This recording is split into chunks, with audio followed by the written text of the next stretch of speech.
Joshua chapter 10. Now it came to pass when Adonizedek, king of Jerusalem, had heard how Joshua had taken Ai and had utterly destroyed it, as he had done to Jericho and her king, so he had done to Ai and her king, and how the inhabitants of Gibeon had made peace with Israel and were among them, that they feared greatly, because Gibeon was a great city, as one of the royal cities, and because it was greater than Ai, and all the men thereof were mighty.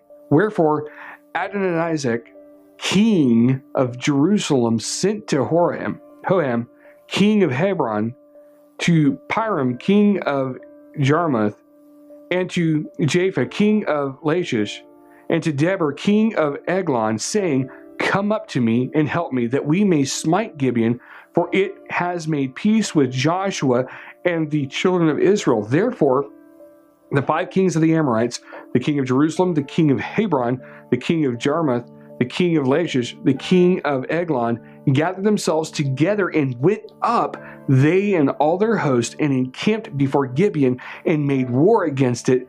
And the men of Gibeon sent to Joshua to the camp Gilgal, saying, Slack not your hand from your servants, come up to us quickly and save us and help us, for all the kings of the Amorites that dwell in the mountains are gathered together against us. So Joshua ascended from Gilgal, he and all the people of war with him, and all the mighty men of valor. And the Lord said to Joshua, Fear them not, for I have delivered them into your hand. There shall not be a man of them stand before you. Joshua therefore came to them suddenly and went up from Gilgal all night, and the Lord discomfited them before Israel, and slew them with a great slaughter at Gibeon, and chased them along the way that goes up to Beth-horon, and smote them to Ascah and to Metkah. And it came to pass, as they fled from before Israel and were in the going down to Beth-horon, that the Lord cast down great stones from heaven upon them to Azekah, and they died. They were more which died with hailstones than they whom the children of Israel slew with the sword. Then spoke Joshua to the Lord in the day when the Lord delivered up the Amorites before the children of Israel, and he said in the sight of Israel, Sun, stand you still upon Gibeon, and you moon in the valley of Ajalon. And the sun stood still, and the moon stayed, until the people had avenged themselves upon their enemies. Is not this written in the book of Jasher? So the sun stood still in the midst of heaven, and hasted not to go down about the whole day. And there was no day like that before it or after it, that the Lord hearkened to the voice of a man, for the Lord fought for Israel. And Joshua returned, and all Israel with him, to camp to Gilgal. But these 5 kings fled and hid themselves in a cave at Makkedah. And it was told Joshua, saying, The 5 kings are found hidden in a cave at Makkedah. And Joshua said, Roll the great stones upon the mouth of the cave, and set men by it for to keep them. And stay you not, but pursue after your enemies, and smite the hindmost of them. Allow them not to enter into their cities, for the Lord your God has delivered them into your hand. And it came to pass, when Joshua and the children of Israel had made an end of slaying them with a very great slaughter, till that they were consumed, that the rest of which remained of them entered into fenced cities. And all the people returned to the camp to Joshua at Makkedah in peace. None moved his tongue against any of the children of Israel. Then said Joshua, Open the mouth of the cave, and bring out those 5 kings to me out of the cave.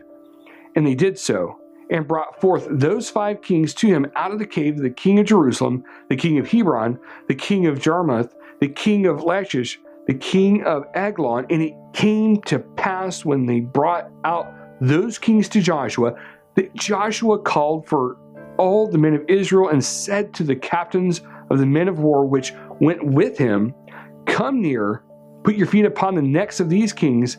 And they came near, and put their feet upon the necks of them. And Joshua said to them, Fear not, nor be dismayed. Be strong and of good courage. For thus shall the Lord do to all your enemies against whom you fight. And afterward Joshua smote them and slew them and hanged them on 5 trees, and they were hanged upon the trees until the evening. And it came to pass at the time of the going down of the sun that Joshua commanded, and they took them down off the trees and cast them into the cave wherein they had hidden, and laid great stones in the cave's mouth, which remain until this very day.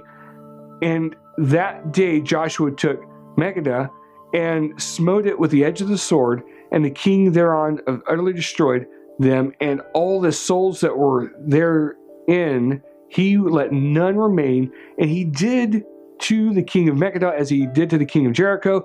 Then Joshua passed from Megiddo and all Israel with him to Libnah, and fought against Libnah, and the Lord delivered it also to the king and the king thereof into the hand of Israel, and he smote it with the edge of the sword, and all the souls that were therein he let none remain in it, but did to the king thereof as he did to the king of Jericho.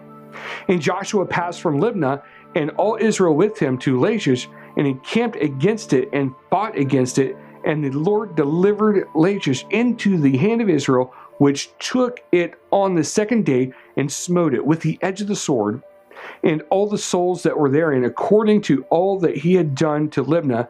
Then Horam, king of Jazer, came up to help Lachish, and Joshua smote him and his people until he had left him none remaining. And from Lachish to Joshua passed to Eglon, and all Israel with him, and they encamped against it and fought against it, and they took it on that day and smote it with the edge of a sword, and all the souls that were therein he utterly destroyed that day, according to all that he had done to Lachish. And Joshua went up from Eglon, and all Israel with him to Hebron, and they fought against it, and they took it, and smote it with the edge of the sword, and the king thereof, and all the cities thereof, and all the souls that were therein, he left none remaining, according to all that he had done to Eglon, but destroyed it utterly, and all the souls that were therein. And Joshua returned, and all Israel with him, to Debir, and fought against it, and he took it, and the king thereof, and all the cities thereof, and they smote them with the edge of the sword, and utterly destroyed all the souls that were therein. He left none remaining, as he had done to Hebron, so he did to Debir, and to the king thereof, as he had done also to Libnah, and to her king. So Joshua smote all the country of the hills, and of the south, and of the vale, and of the springs, and all their kings. He left none remaining, but utterly destroyed all that breathed, as the Lord God of Israel commanded. And Joshua smote them from Kadesh Barnea, even to Gaza, and all the country of Goshen, even to Gibeon. And all these kings and their land did Joshua take at one time, because the Lord God of Israel fought for Israel. And Joshua returned, and all Israel with him, to the camp Gilgal.